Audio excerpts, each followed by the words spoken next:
Hermanos, abrimos nuestras Biblias una vez más en el libro de Hebreos. Hebreos capítulo 10. Y esto es lo que el beneficio de la predicación, podemos decir, expositiva, verso a verso. Y es que si no lo hacemos así, es muy probable que haya versículos en la palabra de Dios a los cuales nunca lleguemos. Que evitemos, porque ciertamente nos damos cuenta que en la palabra de Dios hay pasajes muy retantes, difíciles, ¿verdad?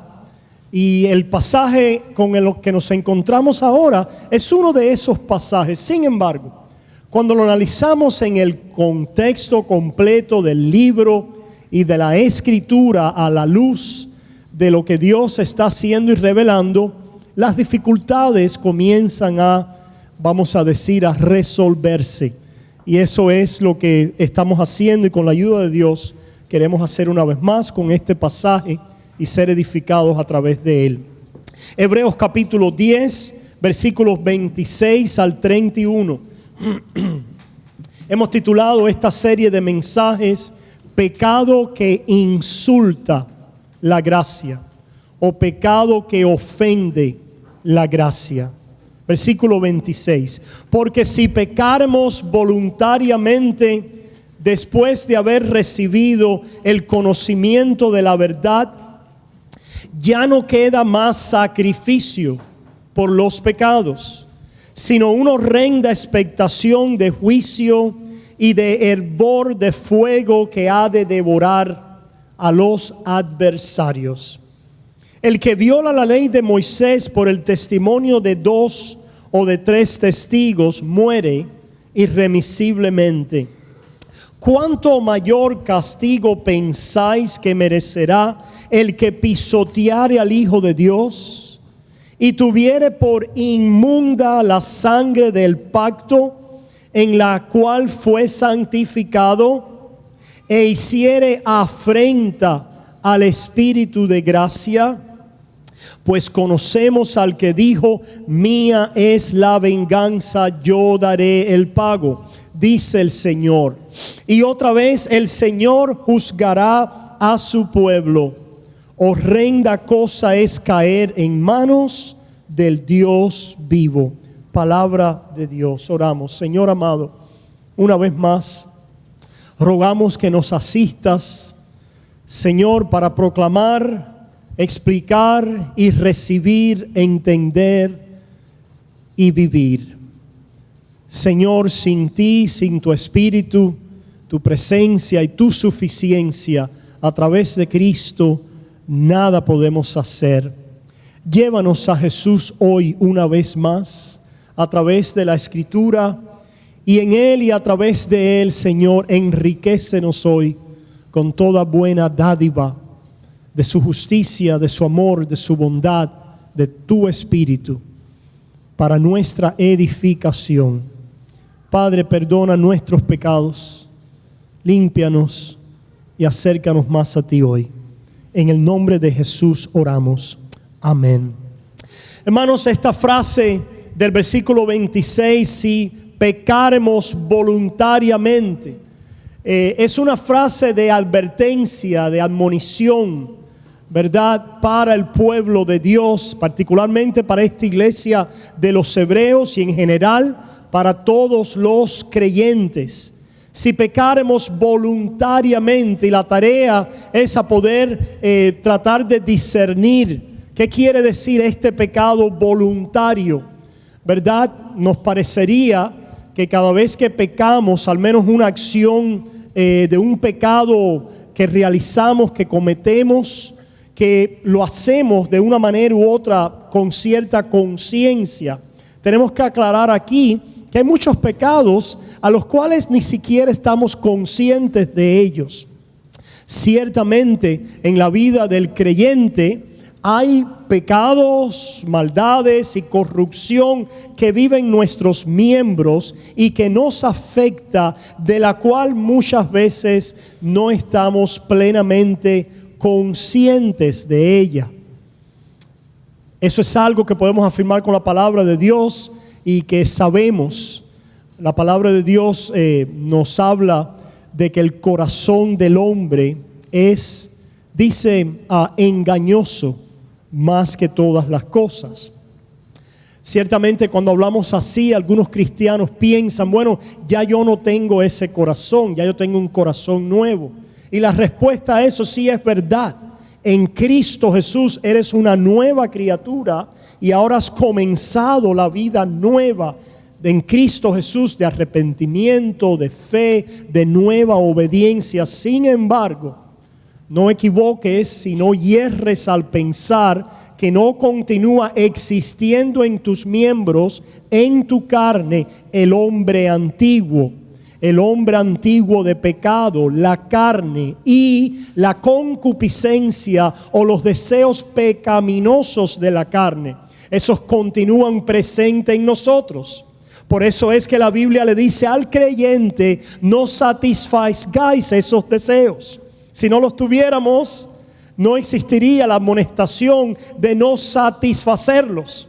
Están presentes en la vida del creyente. Muchas veces no estamos conscientes de ellos.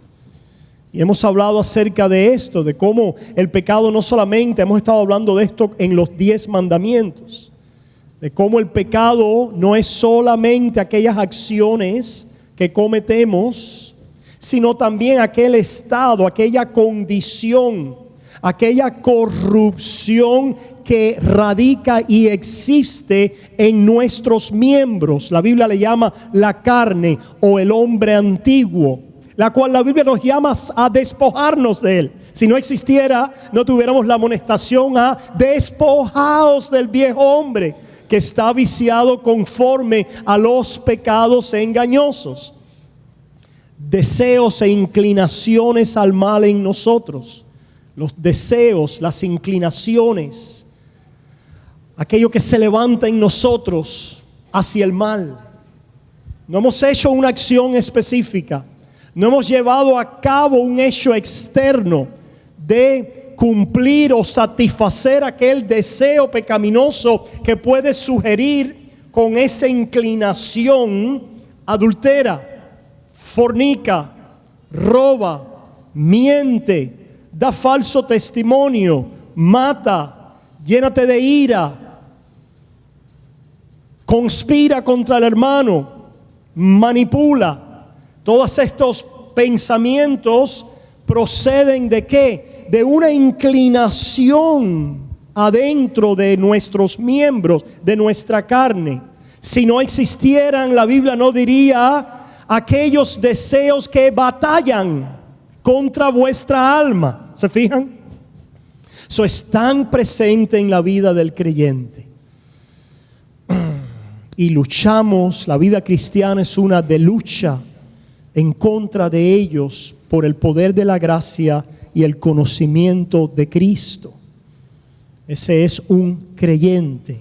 El paréntesis que queríamos decir al decir esto es que nosotros no conocemos a profundidad y a cabalidad y en toda la extensión, la profundidad de nuestros pecados.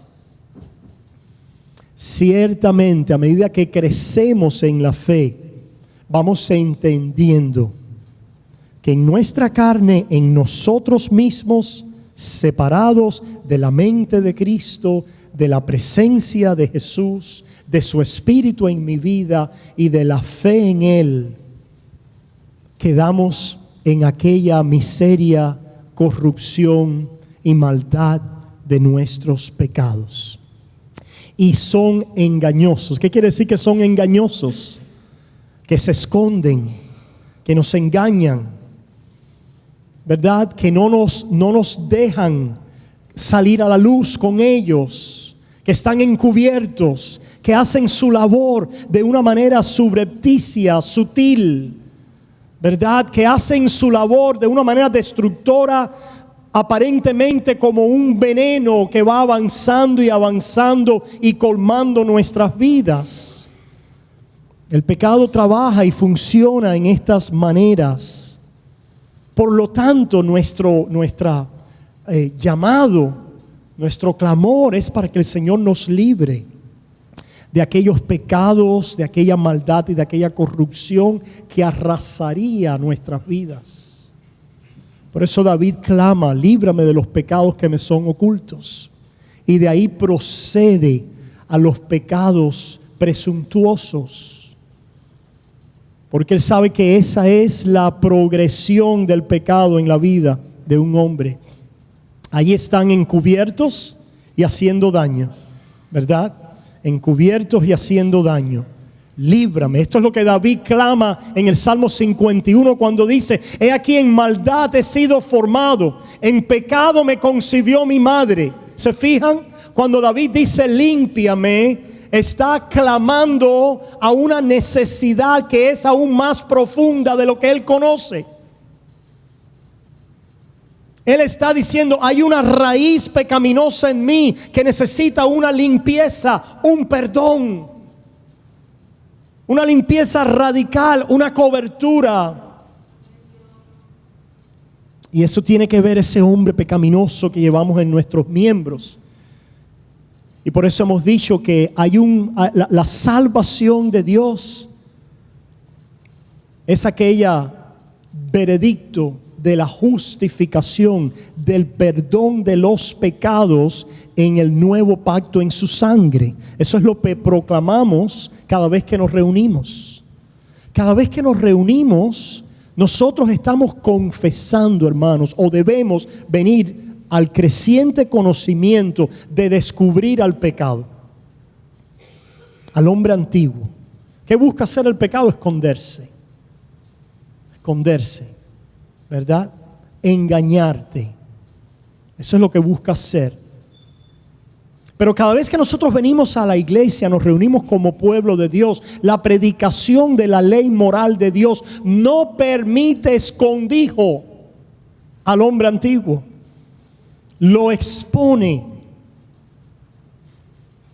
El Espíritu Santo trae convicción de que nuestra necesidad de limpieza va más allá que simplemente el corregir ciertos patrones o acciones. Ciertamente nos va a dar convicción de patrones, acciones pecaminosas en la vida. Pero el Espíritu Santo va más allá. El Espíritu Santo va a la raíz de nuestros pecados, que es esa condición con la que hemos nacido. Es ese estado de corrupción que nos inclina al mal. Esto David lo entiende. Es el ejemplo que estoy utilizando del Antiguo Testamento. Cuando él clama de esta: purifícame con hisopo y seré limpio, lávame y seré más blanco que la nieve. Hermanos, si entendemos este pasaje solamente de que lo librara de los pecados externos que David había realizado, nos quedamos en un entendimiento superficial del pecado. Pero David, que está clamando aún más profundo en el Salmo 51, dice: en pecado me concibió mi madre. La razón por la que he hecho estos desastres, estos pecados horribles en Israel, es porque yo soy un pecador y en mí hay maldad de nacimiento y corrupción. Jehová, sálvame conforme a tu misericordia, límpiame, perdóname conforme a la muchedumbre de tus misericordias.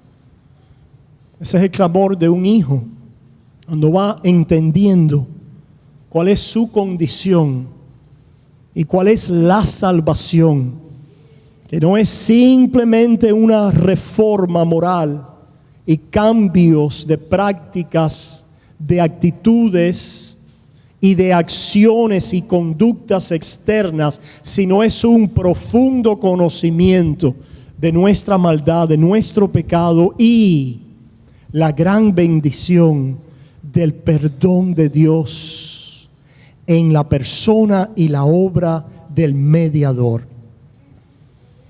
Que la sangre de Cristo me cubre. Eso es lo que clamamos cuando vemos nuestros pecados y hacemos la conexión con nuestra pecaminosidad de raíz. Entendemos: miserable de mí, ¿quién me librará de este cuerpo de muerte? Confesamos, ¿se fijan? Si nosotros, y esto es importante, hermanos, esta es la vida del creyente. Martín Lutero dijo que cuando Dios dijo arrepentíos, la intención de Dios al decirnos arrepentíos es que viviéramos toda una vida de arrepentimiento. No llega un momento donde tú te arrepientes menos. Si solamente se tratara de un crecimiento en controlar, mejorar aquellas acciones externas de pecado, llegaría un momento donde nos estamos arrepintiendo menos porque estamos pecando menos. Pastor, ¿usted quiere decir que el cristiano no peca menos? Ciertamente el cristiano puede vencer patrones pecaminosos y venir a una vida más consagrada y de más frutos en Cristo Jesús y de más obediencia a sus mandamientos y más entregada y más rendida a Jesús. Pero esto no quita que el Espíritu Santo continúa revelando la profundidad del hombre antiguo y de su maldad en nuestros miembros. Estas dos cosas van juntas. Y esta confesión entonces, hermanos, es la manera. ¿Qué tiene que ver con el pecado voluntario? Hermanos, que aquel que es descrito en este pasaje no tiene esta justicia. No tiene la justicia de Cristo como su única ancla. ¿Se fijan? El pecado este voluntario, ¿de qué? De presunción, de orgullo, de osadía, de insulto, es a la gracia de Dios. ¿Se fijan? En el contexto del pasaje hemos visto que los hebreos querían ir a la religión antigua. Tenían una referencia pasada y allí tenían a Dios, allí tenían perdón, sacrificios de animales, ¿verdad? El conocimiento de Dios, la doctrina de fe y de arrepentimiento. Tenían todo aquello bajo el pacto mosaico. En medio de la aflicción y de la prueba empezaron a cuestionar los méritos, la reclamación acerca de Jesús y quién es Él. Y querían voltearse ¿a dónde? A lo que ellos conocían y tenían antes, que era el pacto mosaico. Y allí hay todas las doctrinas, pudiéramos decir, que tenemos como creyentes. Están ahí. Pero solamente si estás mirando adelante a Cristo. El israelita que no estuviera mirando atrás a la promesa de Abraham y adelante a su cumplimiento en Cristo y a su peregrinaje en el pacto mosaico, como una experiencia tutorial de un maestro que nos lleva a Jesús con la necesidad del perdón de los pecados en Él, donde Él es el cumplimiento de todas las escrituras. ¿Qué tenían entonces? ¿Qué tenía aquel israelita? ¿A dónde iba a volver? ¿A dónde iba a volver sin Cristo? Bajo el pacto mosaico. Ese es el reto, hermanos. ¿A dónde iba a regresar? ¿Cómo iba a tener arrepentimiento y fe? Fe en Dios, arrepentimiento en Dios. ¿De qué manera? Bueno, alguien pudiera decir, en la ley. Me arrepiento mirando a la ley y a los pecados que cometo. Ciertamente el que comete pecado en la ley de muerte, muere. Pecado de presunción, muere irremisiblemente. Y lo tenemos en este pasaje. Nos hace una comparación bajo la ley. Y vemos que la ley tenía la pena capital, sobre todo para diferentes casos, pero particularmente, hermanos, para aquel que pecaba con presunción, con intencionalidad, con voluntariedad. ¿En qué sentido? Que rechazaba al Dios de Israel, al Dios del pacto, que dejaba de identificarse con el Dios que había dado aquella ley. Por ejemplo, tenemos allá, pueden buscar en Números 15, Deuteronomio. Tengo varias citas que no voy a leer por falta de tiempo, pero las pueden apuntar. Números 15, Deuteronomio 13, Levítico 20, Levítico 4, 5. Diferentes pasajes donde la penalidad de muerte era aquella pena para el israelita que cometiera pecados que tenían que ver con idolatría, con rechazar al Dios de Israel, o con ciertos pecados que tenían que ver con los 10 mandamientos, con el asesinato, con el adulterio, con la fornicación, con la bestialidad, con la homosexualidad, etcétera. Diferentes pecados de esta manera que mostraban entonces a una persona que estaba rechazando la ley y el Dios que le había dado y el pacto que Dios había ofrecido, con alevosía, con presunción. No, alguien puede decir, pero pastor, no siempre pecamos así. Ciertamente todo pecado tiene esos elementos en su raíz. Todo pecado tiene el elemento de ¿qué? De osadía, de presunción, de orgullo en contra de Dios, o como vamos a ver, de incredulidad. La muerte bajo el pacto de Moisés, hermanos, era prescrita entonces para aquellos violaciones del decálogo que hacían que una persona dejara de identificarse como el Dios, que el pueblo de Dios separado para Jehová, para adorarlo a Él y para vivir conforme a los mandamientos que Él había dado. Y al final del día, cuando vemos a Pablo exponiendo esta ley, entendemos que cualquier violación de la ley delante de los ojos de Dios es digno de muerte y de condenación. Aquí llamamos a cierto cuidado. Hay personas que han querido establecer doctrina evangélica basado en el pecado de hierro y el pecado de intención bajo el pacto mosaico.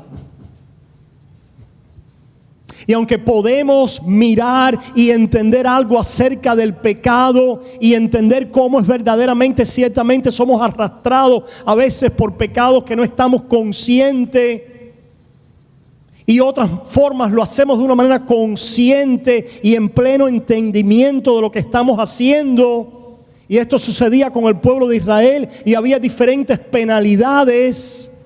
Lo que venimos a escuchar bajo el veredicto del pacto en la gracia y del entendimiento de Cristo es que todo pecado es digno de muerte. Que el que quebrante uno de los mandamientos se hace culpable de todos. Ese es el entendimiento de la doctrina del pecado en su totalidad. No solamente siendo escribas del antiguo pacto como algunos aparentemente han tomado ser, porque no establecen la diferencia, el contraste entre el antiguo pacto y el nuevo. Por supuesto, entendemos entonces cómo es que aplanan el pacto de la gracia en toda aplicación a través de la historia de la redención, y no entienden que el pacto mosaico, aunque la gracia allí está funcionando y salvando a los antiguos israelitas por la promesa a Abraham, aquel pacto en sí era un pacto para condenación y muerte. Era aquel pacto que enseñaba a los hombres su inmundicia, su enfermedad, su maldad, su condenación, el fallo, la violación en contra de Jehová. Ciertamente en toda la extensión del pacto mosaico vemos la voluntad de Dios revelada.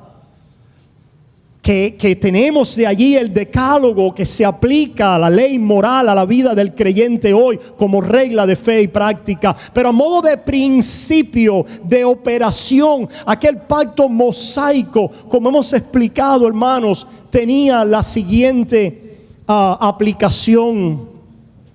Si ustedes obedecen todos los mandamientos y preceptos que yo les he dado, les voy a bendecir en la tierra. Y si desobedecen, la tierra los vomitará. Vomitó la tierra a los israelitas. Quebrantaron ellos aquel pacto. Si obedecen, les bendigo en la tierra y se mantienen y heredan. Si desobedecen, quedarán en exilio. Quedarán echados fuera, conquistados, humillados y avasallados por los enemigos, y las maldiciones de esta ley vendrán sobre vosotros. Así hablaba la ley.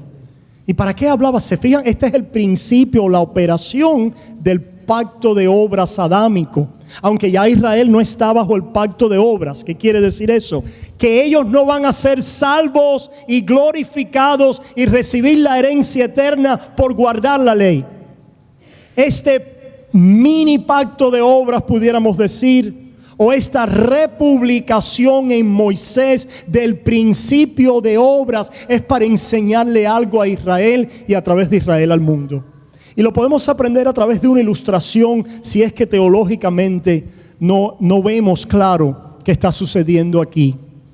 Es como alguien te diga a ti, te coja aquí de la pequeña Habana, de Miami, y te diga: te voy a poner en una mansión de $20 millones en Beverly Hills, por allá por Los Ángeles. Mansiones por allá multimillonarias. Dice, pero ¿me vas a poner a vivir ahí? Sí, te voy a poner a vivir ahí. ¿Y qué tengo? ¿Qué da un payment? Yo no puedo. No, pero ¿cómo me vas a poner?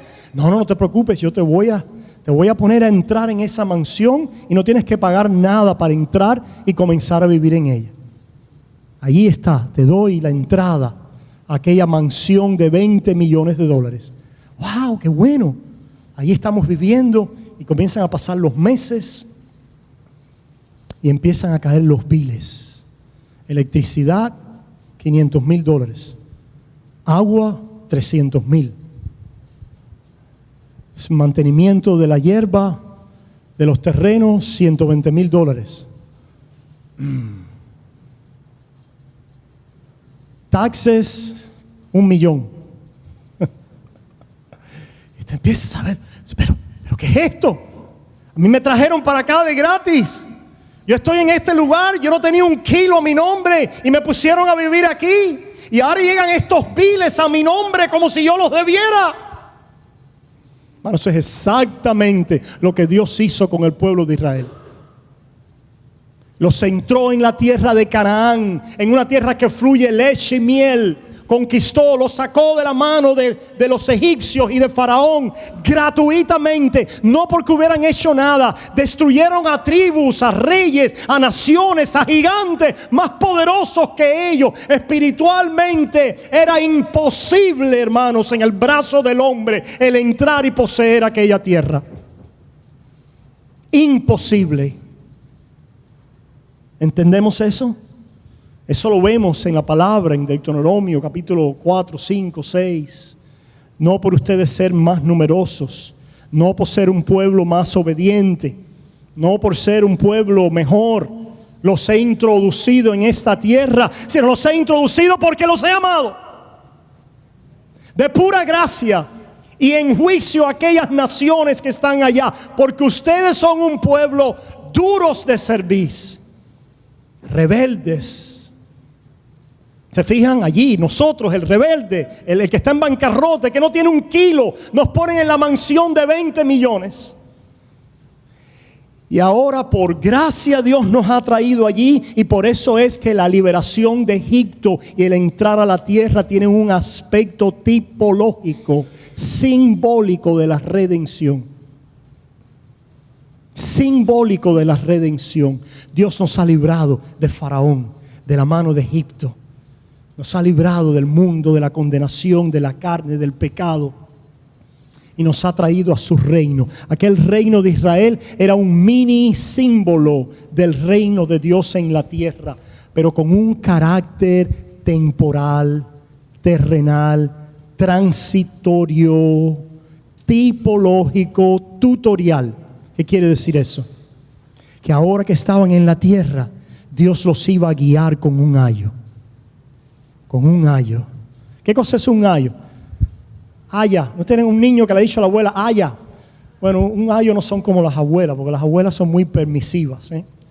Se lo permiten todo a los babies y a los niños. Pero un ayo es ese tutor disciplinario, fuerte, aquel estricto, aquel que no va a dejar que el niño se salga del camino hasta llevarlo allí a su propósito, al destino, al lugar a donde tiene que llevar ese tutor y entrenar y guiar y disciplinar a ese niño. Pablo habla así en términos del pacto de la ley. Era ese tutor, ese disciplinario, ese ayo, ese maestro. ¿Y qué es lo que necesitaba? ¿Qué quería Dios enseñar poniéndonos en la mansión de 20 millones de Beverly Hills y abrir un pacto ahora a través de Moisés que habla de esta manera? Ahora que estás en la tierra, para mantenerte en ella, para que no seas echado de ella, para que tus enemigos no se enseñoreen de ti, para que te vaya bien, para que prosperes, para que tengas salud, para que te multipliques, para que seas cabeza y no cola. Debéis obedecer todas mis leyes. ¿Se fijan? Hay una condicionalidad en la ley. Por eso es que Pablo dice en Gálatas 3, la ley no es de fe. Pactualmente hablando, hermanos, en cuanto a la operación de la ley bajo el pacto mosaico, con referencia a la tierra que Dios había introducido al pueblo de Israel, a esta lección simbólica, tutorial, tipológica acerca de quién es Dios, quién es el hombre. Sin embargo, el pacto de gracia que Dios ha prometido, con mejores promesas y una operación y mediación diferente. Hay un contraste entre el antiguo pacto mosaico y el nuevo pacto en su sangre. Y esto no es dispensacionalismo. Para aquellos que dicen, entonces ustedes creen que hay dos maneras de salvarse. No. El pacto de gracia está informando toda la historia de la redención, porque la promesa de gracia ha sido dada ¿en quién? En Abraham. Y está coloreando, echando su vista larga hacia la cruz, por encima del pacto de Moisés. Pero tenemos una lección intermedia los israelitas que aprender, y era la mansión de 20 millones de Beverly Hills. Y cuando pasaron los años y las décadas y los reyes en el norte, en el sur, y pasó la historia de Israel, los viles comenzaron a caer bajo aquel pacto de obras. Un pacto de obras, no el pacto de obras. Un pacto de obras tutorial y tipológico, de obras, bajo el principio de obras, no de fe. Ustedes quieren mantenerse en la tierra, obedezcan todos mis mandamientos. Todos. Al final del día, ¿cuál es el veredicto de la palabra de Dios? Israel, ustedes han violado mi pacto. Me divorcio, le doy carta de divorcio. Me divorcio. ¿Sabían ustedes que Dios se divorció de Israel? Bajo el pacto de obras, pero no bajo la promesa de fe. Bajo la promesa de fe, la raíz santa de Israel, que eran los creyentes, no hay divorcio. Porque es la promesa dada a Abraham, donde no es condicional y de dos personas prometiendo hacer algo para heredar, sino que Dios lo va a hacer todo. Él va a ser el esposo fiel que va a redimir a la adúltera y corrupta prostituta que se ha ido tras los Baales, que en su corazón, si Dios las juzga, quedan todos bajo la misma condición de malvados y de pecadores, Y David sabe esto. ¿Por qué tenemos estos pecados de estos hombres en la Biblia, hermanos? No, pastor, para yo nunca cometerlos. No, ciertamente hay una lección moral, no invalidamos eso. Dios no quiere que cometas estos pecados. Pero es para que te puedas ver en ellos. Ese eres tú eres ese hombre. Lo que le dijo el profeta Natán a David, tú eres ese hombre. Dios te lo dice a ti, tú eres ese hombre. Tú eres ese pecador. Tú eres ese que necesitas a un mejor profeta, a un mejor rey, a un mejor sacerdote. Tú eres aquel que necesita a alguien que cumpla la voluntad de Dios. Tú eres ese que cuando empiezan a caer los biles de la casa, te ves en bancarrota. Hay una condición económica, hermanos, que llega un momento, no importa qué préstamos te den, cómo te reajusten el mortgage, qué ayuda te den, no puedes. Te tienes que declarar ¿cómo? En bancarrota. Tiene que ser muerte a esa. La bancarrota es una muerte económica. Moriste, ¿verdad? Ciertamente hay recursos, ¿verdad? Para poder salir y volver a establecer. Es como nacer de nuevo, ¿cómo? Económicamente. Hermanos, la vida espiritual de Dios y el pacto mosaico era aquel pacto tutorial, tipológico, para que el hombre se declarara en bancarrota. Para que los judíos se declararan así en bancarrota. Y el mundo, viéndolos a ellos, también se declarara en bancarrota. Y por eso Cristo, cuando viene predicando la ley, en el Sermón del Monte, comienza diciendo: bienaventurados los pobres en espíritu, porque de ellos es el reino de los cielos. Aquellos que han dicho: no puedo, la bancarrota de mi alma es tal que jamás pudiera yo merecer, pagar, heredar, obtener por mis obras esta mansión, esta herencia, estas riquezas, esta gloria. Jamás. No puedo, Dios. Gloria a Dios. Ahí estás listo. Candidato de la gracia de Dios, del poder de Dios salvador en tu vida. De ahora ver entonces y venir a la confianza en el Mesías y a poner y a descansar en Él para toda tu eternidad y para toda tu vida. Y para recibirlo todo ahora a través de un nuevo principio, de un nuevo pacto. La gracia de Dios. Gracia es regalo. Y regalo no merecido. Y no provocado. Esa es la gracia de Dios.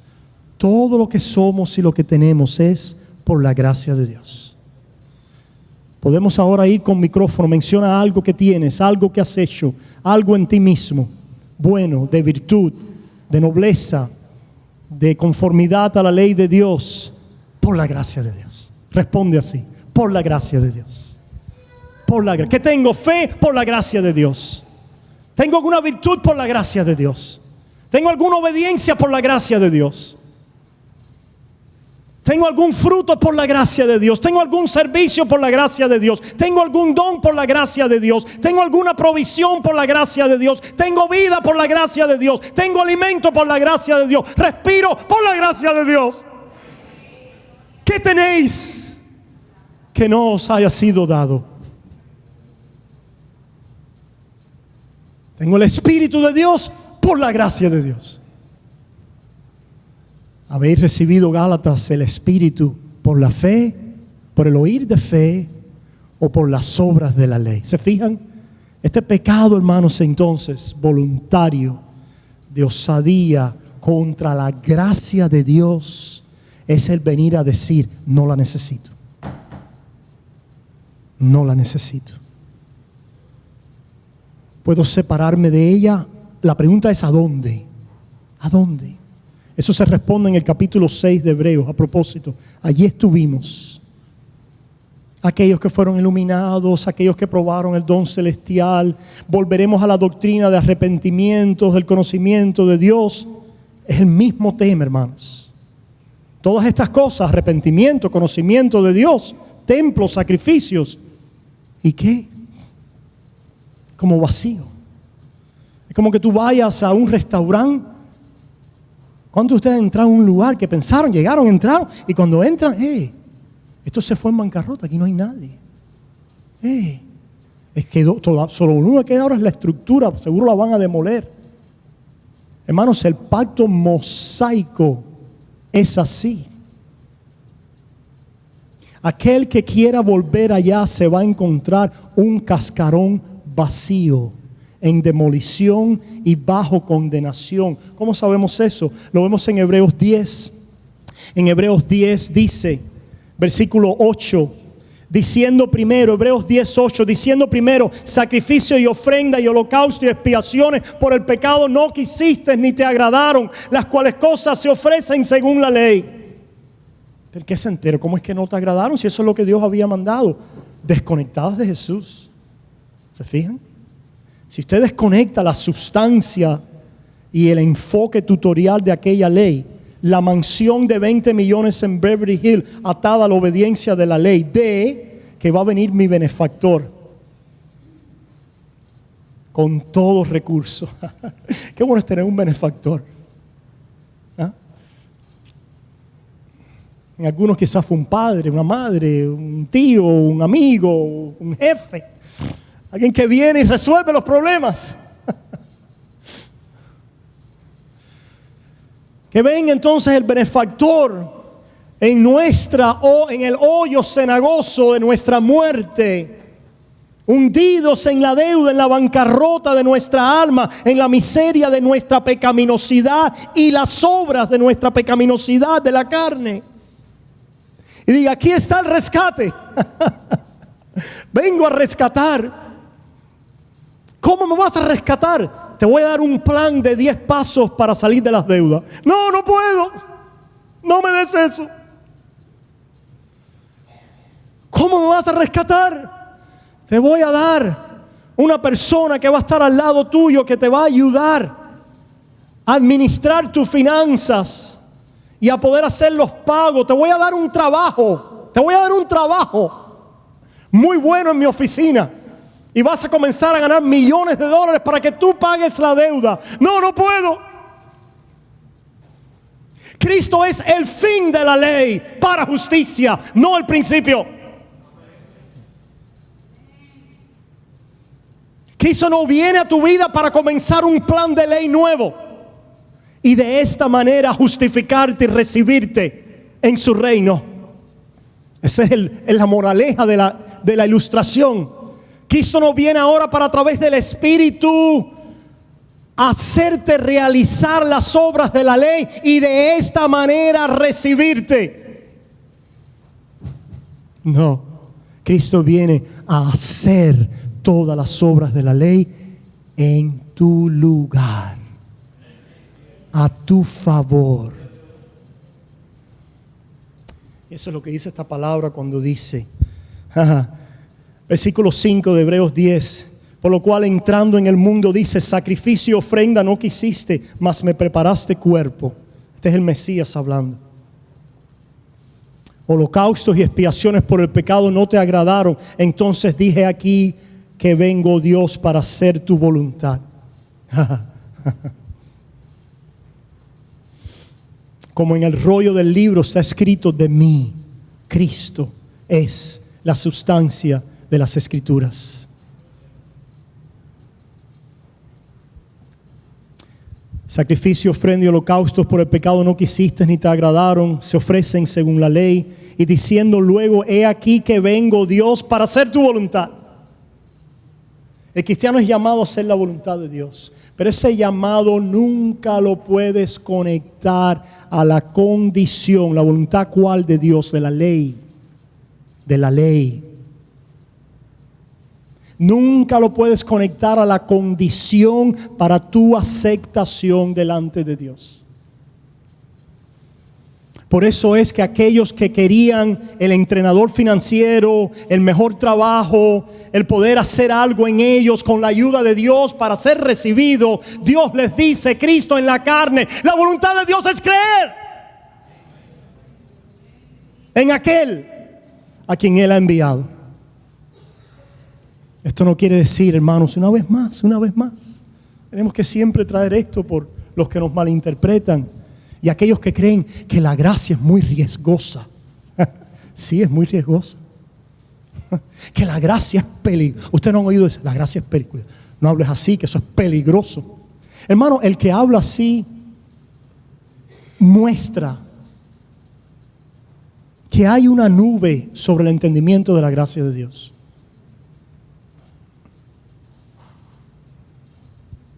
La gracia es peligrosa, ese lenguaje es peligroso, ese lenguaje hay que moderarlo, hay que tener cuidado, hay que balancearlo, balancear la gracia con la ley y pierdes las dos.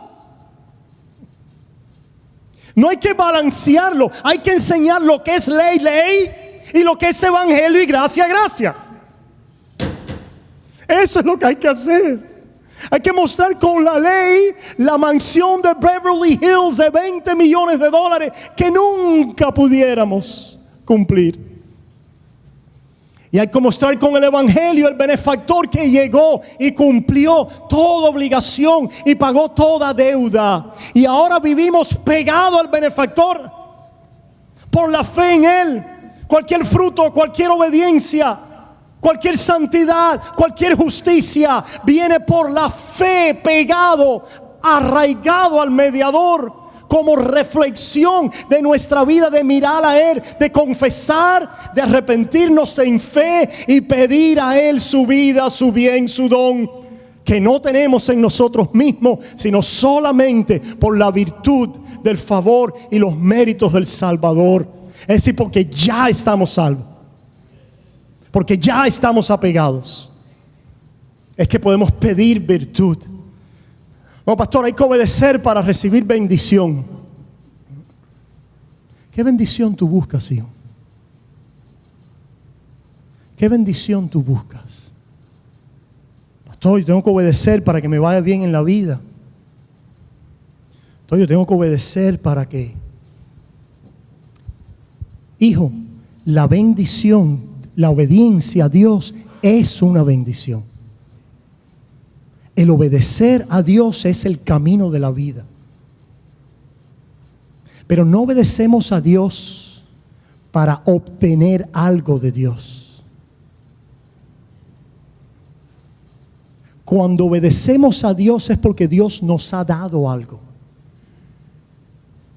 Cuando hay alguna obediencia, si es por gracia, si es por la fe, no es porque estamos buscando obtener algo más allá de mayor valor a través de la obediencia, sino es que hemos visto a Cristo y su valor y hemos descansado en Él y hemos pedido misericordia y gracia y ha resultado una obra de obediencia por amor.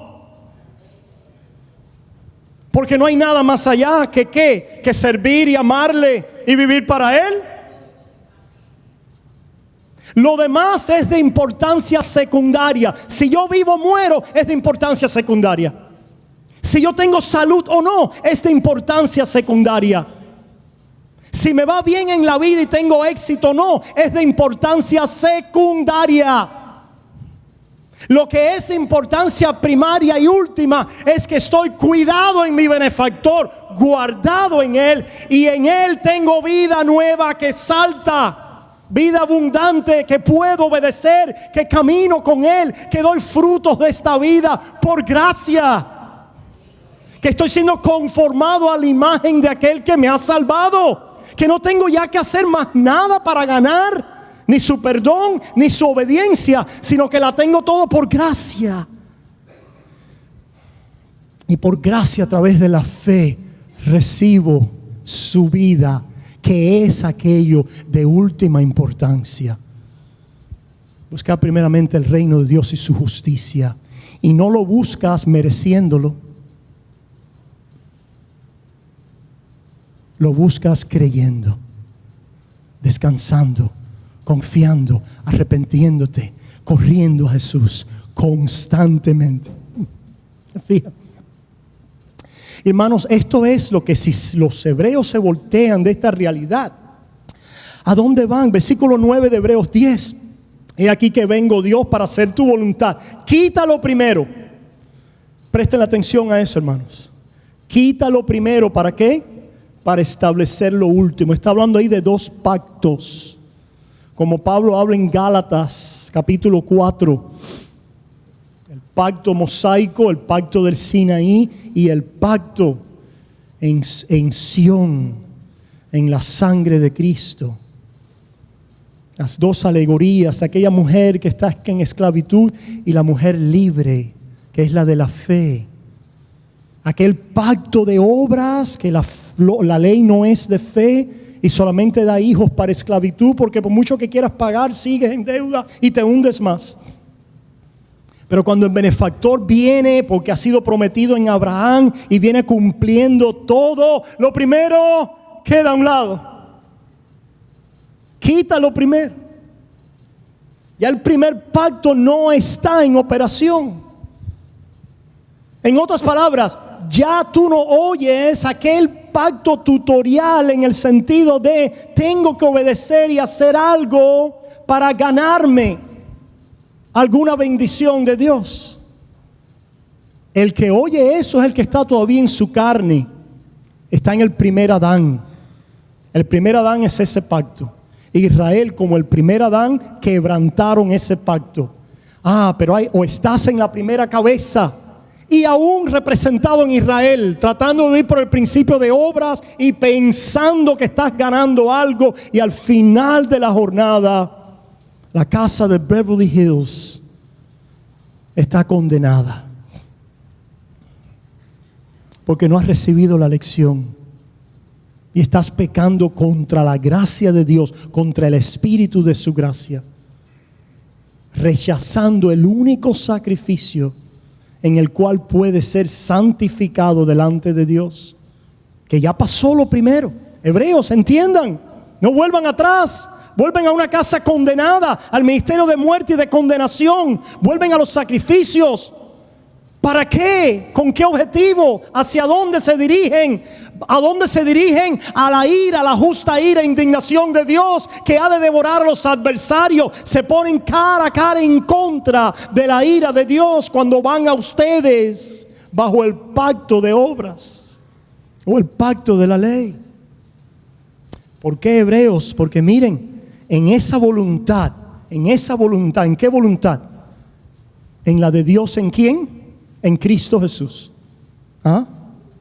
En esa voluntad somos santificados. Santificados mediante la ofrenda del cuerpo de Jesucristo hecha una vez para siempre. Mediante aquella voluntad somos santificados, limpios, separados, consagrados para Dios, posicional y definitivamente, lo cual va a tener implicaciones progresivas y prácticas y continuas en nuestra vida real. Porque ya estamos santificados. Esa es la conciencia del Hijo. Es la conciencia del nuevo pacto en su sangre. ¿Quién soy yo? Uno que murió y resucitó en Cristo. ¿Quién eres tú? Un hijo de Dios. ¿Quién soy yo? Aquel que ya no está bajo condenación. ¿Quién soy yo? Uno que resucitó y está sentado a la diestra de Dios, junto con mi Señor, unido a mi cabeza pactual, unido a mi mediador. ¿Quién soy yo? Uno que tiene nueva vida, uno a cual todo pecado le es perdonado. Ese soy yo. Conciencia de santidad y justicia por la fe. Existe esa conciencia. Que no la tenga, está perdido. No la ha ganado por gracia, ¿se fijan? No puede considerarse de esta manera porque no tiene fe. La profesa en sus labios, recita todas las doctrinas, pero no ha calado en su conciencia. ¿Se fijan que comenzamos a utilizar en su corazón, que es en qué? En su conciencia, en el nuevo juicio que se ha arraigado en su entendimiento. No puedo vivir por mí, sino por la muerte y la resurrección de Cristo, mi única esperanza. Ese es quien yo soy. Esa es mi identidad, unido a mi cabeza. En Él solamente tengo santificación, limpieza de pecados y vida nueva. Como resultado de que ahora estoy unido a mi cabeza. ¿Se fijan? En esa voluntad somos santificados. Versículo 14, porque con una sola ofrenda hizo perfectos para siempre a los santificados. Hermanos, y entonces, ¿en qué consiste esta advertencia? No. ¿Para quién es esta advertencia? Es para ti. Es para ti, pueblo. Terminamos con esto. Es para ti, pueblo, la advertencia. Porque Dios te va a traer a la mansión celestial bajo la amonestación. En otras palabras, si tú estás aquí y tú dices, esta advertencia no es para mí, estás perdiendo el significado del mensaje. No, esa advertencia va a ser para los que no creen.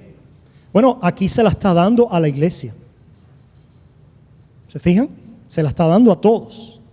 Porque le está diciendo a todos, si pecáremos voluntariamente, después de haber recibido. En otras palabras, si nosotros que estamos aquí, pecamos en esta manera, nos volteamos de la primera confianza y somos llevados tras nuestros ídolos, tras nuestra propia justicia, justificación, mente y pensamiento, de tal manera que bajo la prueba abandonamos la confianza del principio. ¿Qué pasa? ¿Qué pasa? Vayamos a Hebreos 13 y con esto terminamos. Terminamos con esto. El ejemplo. Miren el ejemplo. Para que puedan recibir esta amonestación para ti. Es para ti. No es para cualquier otro apóstata. Es para ti. Es para mí. En Hebreos capítulo 3 dice, por lo cual, como dice el Espíritu Santo, si oyeres hoy su voz, versículo 7, no endurezcáis vuestros corazones. Como en la provocación, en el día de la tentación en el desierto, donde me tentaron vuestros padres, me probaron y vieron mis obras 40 años. A causa de lo cual me disgusté contra esa generación y dije, siempre andan vagando en su corazón y no han conocido mis caminos, por tanto no entrarán en mi reposo. Mirad hermanos, al pueblo, hermanos, pueblo, mirad hermanos. No sea que pierdan la salvación. ¿Dice eso? No dice eso. Pero si hay una advertencia y una amonestación. Miren hermanos, disciérnanlo. Mirad hermanos, que no haya en vosotros ningún corazón malo de incredulidad. Una cosa es tener algo y perderlo, y otra cosa es nunca haberlo tenido, pensar que lo has tenido y mostrarte bajo ciertas condiciones como alguien que nunca lo tuvo. Porque lo desprecias y te apartas de él y lo consideras inmundo. ¿Se fijan? ¿Qué quiere decir esto, hermanos? Que bajo nuestro peregrinaje y prueba en la vida, nuestra fe está siendo probada. Y él sigue diciendo, dice, antes exhortaos los unos a los otros, entre tanto que se dice hoy, para que ninguno de vosotros se endurezca por el engaño del pecado. El engaño del pecado. Recuerdan, allí comenzamos. Hermano, el pecado es engañoso. ¿Qué quiere decir? Es un hombre. El pecado es una mente. Es la mente de la carne. Por eso es que Pablo dice, ¿verdad? Los que siguen la mente de la carne o la mente del espíritu, the mindset of the flesh or the mindset of the spirit, ¿verdad? La mente de la carne, la mente del espíritu. Engañoso. ¿Por qué? Porque al final del día, hermanos, todo pecado en nuestra vida tiene como raíz el susurro de apártate de Dios. No confíes más en Él. Abandónalo. Es decir, cuando nosotros somos tentados a robar o a dar un insulto o a adulterar o a fornicar, hermanos, aunque ese pecado esté en acción, de raíz hay algo más siniestro. Hay algo más siniestro. Y es, ve y adultera porque Dios no está ahí para ti. Ve y busca prostituir tu cuerpo con una relación ilícita, porque en realidad tu cuerpo no es templo del Espíritu Santo. Mentira. Ve y roba y busca el dinero, porque en realidad Dios no es tu proveedor y tu cuidador, porque Él no está en el trono. Ve y mata y odia a tu hermano, porque en realidad no hay Dios de perdón y de gracia y un futuro para una comunidad de santos. ¿Se fijan, hermanos?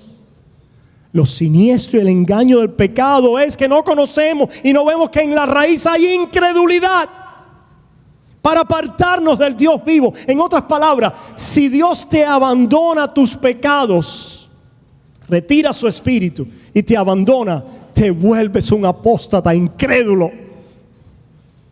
Pastor, ¿y cómo usted dice eso? ¿Qué pasaje bíblico?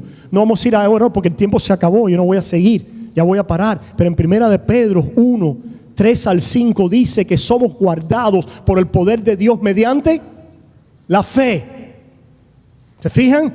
Somos guardados por el poder de Dios, pero no así automáticamente, sin ningún medio y sin nada obrando en nuestras vidas. Mediante la fe actuando en nuestros corazones por los medios de gracia y su palabra actuando poderosamente en nosotros. Por el arrepentimiento constante de aquel que peca por miseria, por enfermedad, por debilidad.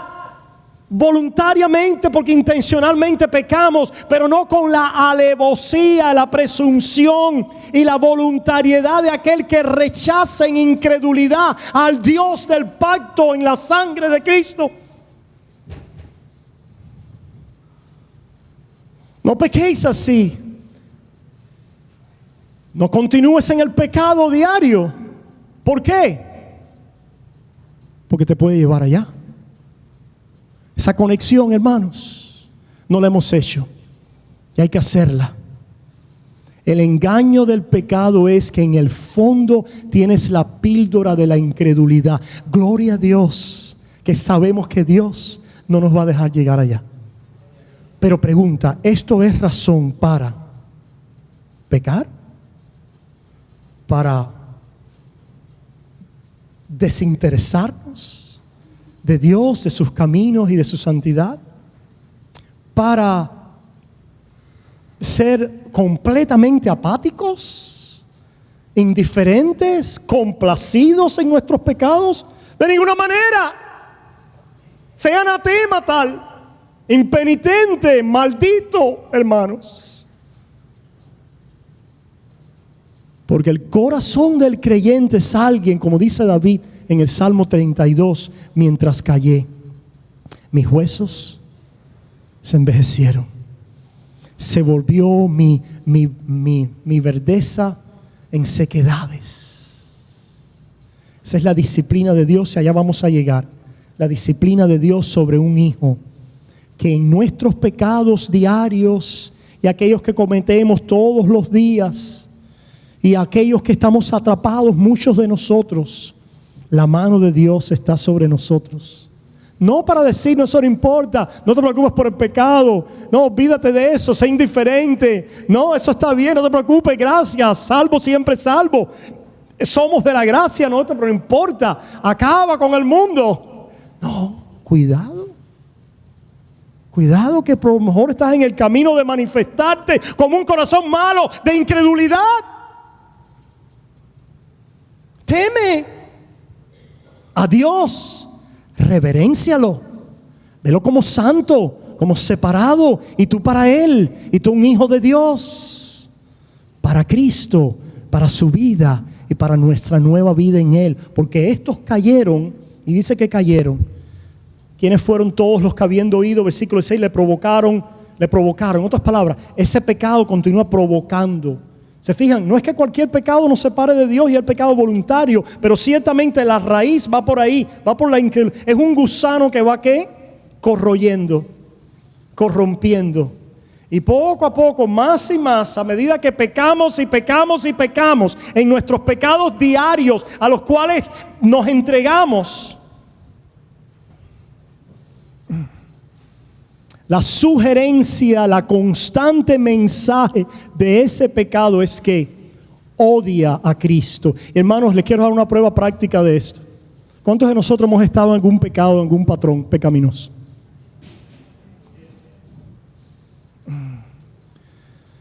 Hermanos, mientras nosotros no nos hemos apartado de Él y confesádolo y buscado la ayuda del Señor, pregunta: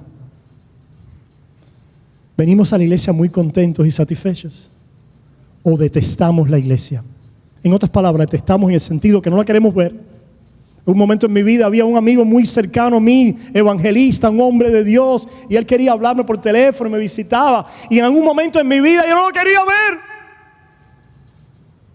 Quería esconder de él. Que no venga más. Déjame solo con mi pecado. No quiero ir a la iglesia, no quiero saber del pastor, no quiero oír mensajes, no que estudio bíblico, oración, no quiero. Ahora lo único que quiero es mi pecado. Todos hemos estado en algún momento, hermanos, en alguna forma, en algún sentido, aquella indiferencia, aquella incredulidad del pecado. Los hijos de Dios son rescatados de ella. Dios no nos deja allí. Eso es lo que vamos a ver después. Y era la disciplina de Dios que nos reclama. Y la fe nunca se extingue de nuestro corazón. El pecado no nos lleva completamente a la idolatría. Por eso termina el anciano Juan guardado de los ídolos, con el pecado de muerte, ¿recuerdan? Teníamos otras citas, pero no podemos entrar ahí. Quizás en estudio bíblico abundaremos y profundicemos un poquito más. Pero la raíz es la incredulidad. Por eso terminamos diciendo: y a quienes juró que no entrarían en su reposo, sino aquellos que desobedecieron. ¿Cómo desobedecieron? Hubo adulterio, hubo fornicación, hubo orgía, etcétera, etcétera. Pero ¿de dónde procedía todo aquello? Y vemos que no pudieron entrar a causa de incredulidad. Incredulidad. Sus corazones se endurecieron. La murmuración en contra de Jehová, la idolatría que colmó sus corazones, el rechazo al Dios del pacto y el voltearse a adorar un becerro. Quiere decir que si tú estás ahí hoy, no hay regreso de ahí. Mientras estés vivo, Cristo ha sido crucificado a tu favor. Corre de Él, pero teme. Corre. Hemos conocido personas que se han volteado. De pronto lo vemos ahora con el Buda barrigón en la casa, o con el Santo San Lázaro, o de pronto volteándose a los horóscopos, volteándose a la nueva era y a la buena naturaleza de los hombres. En alguna manera este mensaje que predicamos lo vomitas o te vomita. O vienes corriendo a Él, quebrantado, en arrepentimiento y fe, una vez más a la mesa, diciendo: yo soy el hijo pródigo. ¿Cómo no ir a la casa de mi Padre una vez más? Y la mesa está ahí para ti, porque has sido bautizado, hijo. Tus pecados han sido perdonados. Vienes a Cristo, Él no te rechaza. ¿Quién viene a Él que Él le rechace? Nadie, ninguno. Todo aquel que viene a mí, yo no le echo fuera. Gloria a Dios. Y hoy una vez más venimos a Él. Padre, gracias por tu palabra santa, por tu evangelio y todas sus implicaciones. Señor, danos sobriedad. Haznos alerta. Avívanos. Señor, llénanos de tu palabra. No dejes que nos endurezcamos por la mentira y el engaño del pecado. Señor, no permita jamás que sea hallado en nosotros corazón malvado de incredulidad. Esta es nuestro mayor temor.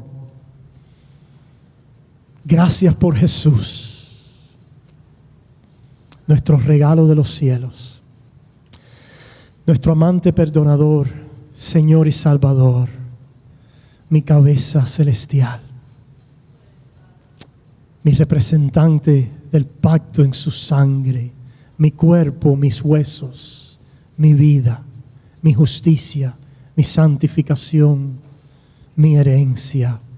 Gracias, Señor, te alabamos y te adoramos. Y el pueblo de Dios dice: amén y amén. Que la gracia de Dios sea con vosotros.